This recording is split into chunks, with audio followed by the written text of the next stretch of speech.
Hey there, cats and kitties. I am the Blues Man, Johnny Blues. With this video, I'll be discussing my thoughts on episode 3 of the anime series恋は雨上がりのように, or Love is Like After the Rain. This show just continues to be a feel-good, adorable series. I really haven't been listening to anyone else, talking about it or anything like that. I don't know if people are making mountains out of molehills of the age difference between these two characters, Tachibana and Kondo, respectively. His being 45, her being 17 and still in school and everything like that. I don't know if that rubs people the wrong way or not. I've kind of eschewed that. I'm kind of not putting too much emphasis on that when I watch this, because I just like the characterization. I like the vibe and the look of it all and the feel, of this series.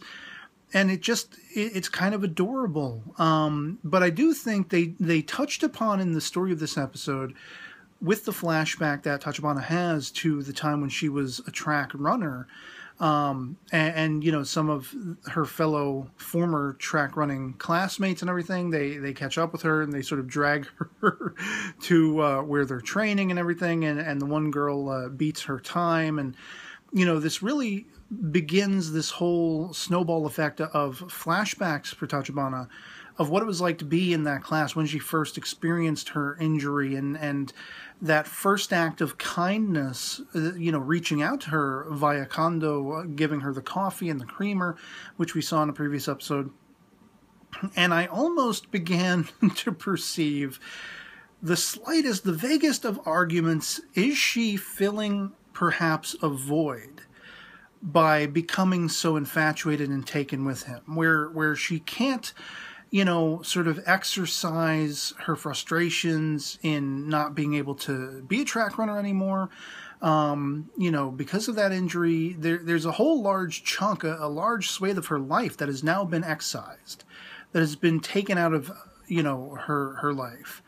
And it just seemed to me kind of maybe sort of they were leaning toward the impression that in the absence of that, the kindness that she was, this warm welcome of kindness and kind-heartedness she was given by Kondo, suddenly her attention started to be drawn toward him, where that, that running was no longer going to be a thing. I don't know if that's exactly what they were going for in this episode, but it did occur to me that maybe the argument can be laid out that she's just sort of experiencing this young puppy love kind of thing where she is going to be dissatisfied with one aspect of her life. She's, clasped onto something else that will take her attentions away from that being Kondo himself. And this sense of, admiration and infatuation that she has now burgeoned within herself for him,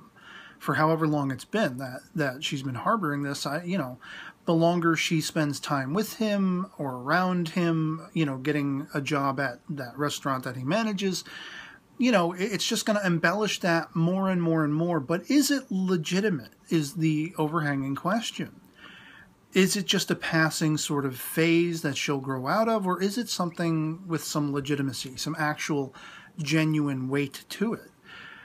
I don't know for sure. One thing I will say about this particular episode, if you've ever seen the meme, well, that escalated quickly. Holy hell, did it escalate quickly in this episode.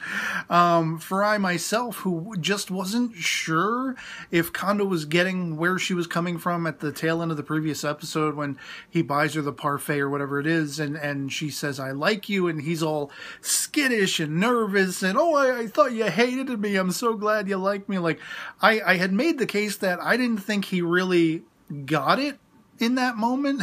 And I think based on his reaction in this episode, I don't think he did get it in the previous episode. I think this was where it finally made the impact. It was finally driven home what Tachibana was trying to communicate to him. And I love a lot of the music and the imagery in this series. Of course, with a title like Love is Like After the Rain, there's a lot of rain going on, and it is symbolic of the frustration and the tumultuous having to get over and overcome the pasts of both of these characters, Tachibana and Kondo respectively.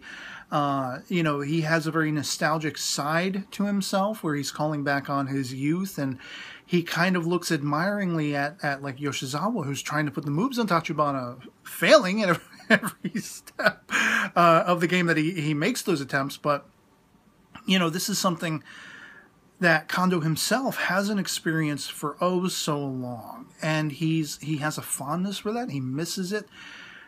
It's a void within his own life now, as a sort of father to a child, where his wife had left him, and however that dynamic is aligned, whether the kid is with him 24/7 or he only sees the kid every so often. I don't think they've outlined how exactly that works with he and his son. But it is fairly obvious that he too has a void that needs filling. And I don't mean that to be euphemistic in any sense of the imagination. It's a legitimate thing. It's a legitimate sense of absence, of a lack of companionship. Whereas he has had that in his life. Tachibana is kind of the antithetical, where she has not. But she's kind of angling toward him. And again, as I say, is it just to fill the void, the absence of the satisfaction she had in running, and having that taken from her, stolen away from her, or not? Or is it legitimate? Does she really genuinely have feelings for him? Remains to be seen. But as I say, it escalates to the nth degree, because after having all this time to mull over what she is no longer capable of doing, participating in this track running, and kind of eschewing her friends and snapping at them when they want to come to the restaurant she works at, she would be embarrassed, she'd be put on the spot, for even just the barest perceptibility that she has an interest in the manager there. She doesn't want to risk that. She doesn't want her friends coming into this safe space she's created for herself and risk that being something that is revealed to all, that kind of thing, or even stands to jeopardize that in some way. So she's like, no, you're not, don't come to my restaurant, and she sort of plays it off like, oh, I'm sorry, whatever, and she runs off. But she directly then makes a beeline for the restaurant. And we have Kondo just sort of doing, the tabulations on the computer and everything. He goes to have a smoke at the window, and he sees her from across the street, and she stops and looks. And I was very pensive in that moment. I'm just like, oh, what's going to happen here? Is she coming to work? She's not supposed to go to work that day. What is she doing? And they slowly pad it out. She deliberately, slowly starts walking toward the restaurant, and she stops right out in the parking space just outside the door next to his vehicle. And the way it is, encapsulated visually, it just is beautiful to me. It was really striking and stunning to me as the rain is pouring down on her and she is sopping wet. She doesn't care. She has no care or concern for anything remotely related to her surroundings. She has the one singular dutiful purpose of making her case plain to him, making her feelings plain, because there was some uncertainty toward the beginning of the episode when she wakes up and she's playing back on what she said when they were, when they were in the restaurant, and his reaction and everything, and she was kind of confused. Like, is that how a guy's supposed to react when I reveal my thoughts and emotions and feelings for him? I don't know if that might have gone over his head, So she's carrying that around. She has to state it more plainly. She has to do it more directly. And this is where she does. And Kondo, for his part, he does have care and concern for her well-being. Get indoors. You're soaking wet. You're going to get sick. You already have the injuries. Your leg okay? Did you walk here? But then when she says that, time freezes. And his eyes go wide, he forgets his own surroundings, and she just, to my somewhat surprise and delight, she just turns right around again and walks away. Like, that's it, And then he is left to dwell. We spent the first half of the episode of her calling back on her past, the absence of being a track runner and all this stuff. dwelling on that, and then it's his turn for some time, sort of playing over this fantastical vision of her walking away, what she had just imparted to him. What does that mean? Is she serious? How could a beautiful young woman like this have any interest in some old fogey like me? Some piece of garbage who already lived his life, has no more life to really live, nothing else to give. And I thought it was absolutely spectacular, the sort of, visual symbolism toward the end, when he is going to be driving her home, and they have that really awkward sort of dynamic going on in his car. He drinks some of the can of like coffee that he dipped his cigarette ashes in, and then he spits it up. He almost swerves off the road, and they decide to take a walk in the park or whatever. It's still very much raining. And when they get under that tree, the symbolism of the cicada, or cicada, however you want to pronounce that. I'm more, commonly familiar with the term cicada. But the little bug, the sort of skin, the outer shell of what that bug was, the molting skin. And he kind of crumbles it under his own fingers and is talking about how he just can't wrap his mind around how she, being so young and with a full life ahead of her, could have interest in him, this empty shell of an old man, with nothing left to give, nothing left to really answer to, no more dreams or hopes. His life, he feels, is all but over at this age, at this state and stage of his life. And I felt so deeply for him, because even at 39, which is my current age, wow, one relates, in more ways than one. If only I had a girl looking at me with the love lights she has for him, holy hell, I'd be in hog heaven. And not necessarily a 17-year-old, someone of my own age, but that just had an interest in me as deeply and profoundly, seemingly, as she does for him. I think whether you're male or female, whether you're hetero or homosexual, if you found someone, whomever that was, that answered to that in your life, that looked at you so profoundly, and their every heartbeat was coming impactfully on just your being, just your existing in their lives, I think we would all be utmost grateful for that. And it's the thing we all desire and long for the most, in most estimations. So it's for that. It's that, hopeless romantic side of my own nature that just is, I'm practically sitting there getting that doki doki sensation myself. I'm just like, wow, what is going to happen? He, as someone pointed out in the comments on my previous video, and I agree wholeheartedly with this, he's not the type of person that would take advantage of this. He's not having, sickening desires and fantasies about her. There's nothing about that. It's about, the loss of his own youth and being able to have a connectivity, a deep, meaningful connection with somebody, as he had once felt, as he had once experienced. And in that moment where they are under the tree, when she calls out the cicada, skin, and then she asks about his son and everything, he does hearken back to that very sort of long gone estimation of his younger self, his former self. When was the last time I felt any of these, conflicting emotions, the fears, the anxieties, the uncertainty, the attraction, the idealistic sort of, outlook on what this could be if it were to develop, and all these things. These are things far and away, a long time ago, became dead and buried for him.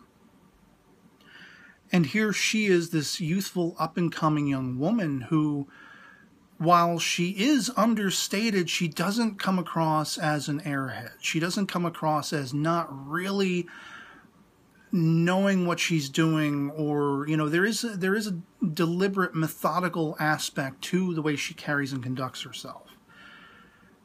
While she still is young and youthful, and she is still about to seek guidance from her female classmates, she's about to ask them advice, and they're kind of stunned by that, and the way they react puts her off to even bothering anymore, broaching the subject. But I really am, endeared to and transfixed by this relationship dynamic. Ages be damned. In probably less than a year, she is of adult age, and then it doesn't matter anymore. What matters that much more so, what is that much more tantamount to me as a viewer, is the fact that these are two people who are missing some level of satisfaction in their lives, much as we all can relate to. And at least for their parts, it's more so being instigated by Tachibana herself. But a potential void fill, a potential recompense for that is the emotional equivalency, the connectivity that, and the bond, the romance, if you will, or even just friendship that could burgeon between them both and fill those voids and give their lives some purpose and some meaning again. And so I was really astounded. I was so astounded that she just brass tacks walked up to him and said it again. I like you. Understatedly, she's like, I so much like you. I like you more than just, you're a great boss. You're a nice guy. I like you.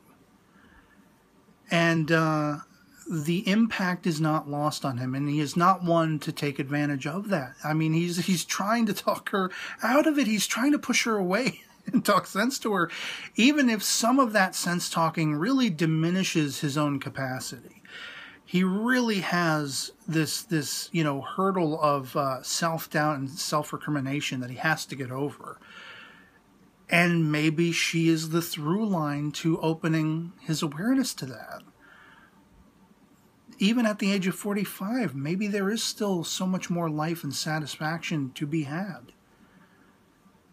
And I think that's a great sentiment because, it doesn't matter how old you are. There are still new things to learn, new experiences to have. At a very young age, at a very old age, as long as you can pick yourself up and there is some mobility, you can go out and explore and experience things you have never experienced thus far in your life. Learn new things, engage new vistas and new horizons, even on the romantic scale. And so for that reason, these characters are so endearing to me. The animation, the character designs are so meticulous and beautiful. Every time they close in on her eyes when she's having a thoughtful moment, whether it's, again, the mulling over of what she has lost in her life because of her injury, or whether it's the fascination and the being so, in that sense of puppy love, or in that sense of infatuation, the idealistic view she has of him. Whenever they close in on her face and you see those emotions, whatever they might be, it is beautiful. This could be my favorite anime series of this particular season, and maybe for the last few seasons, because it's just got everything going for it. There is a beautiful, dramatic, and yet very fun at times story playing out. And the character designs and the animation are exquisite. They are beautiful. And just all around, the look, the feel, the vibe, it has a very feel-good, heartwarming sense to it that I love. I'm constantly smiling and grinning and chuckling, and just I'm sure I'm blushing at times where I find that relatability that I myself have had and experienced. And just being endeared to the characters and really wanting to know what their fates are, what's going to happen. So I'd love to hear from you guys in the comments below what you thought of episode 3 of Koi wa Ameagari no yo ni, or Love is Like After the Rain, if you've seen it as well, if you have found it as enticing and compelling and satisfying as I have. If not, why not? Let me know that in the comments below. Our POVs can certainly disagree. It's all about the topic of talk, having a great conversation about great anime series like this. And if you found it lacking, if you just didn't find it as satisfying, if you have more questions than answers, if you don't think it's endearing at all whatsoever, I'd love to hear that from you, as well as if you loved every dripping minute of it. So yeah, otherwise it'll be pretty much it for me on this. Hope this video finds you well, and I'll catch you all later. Peace.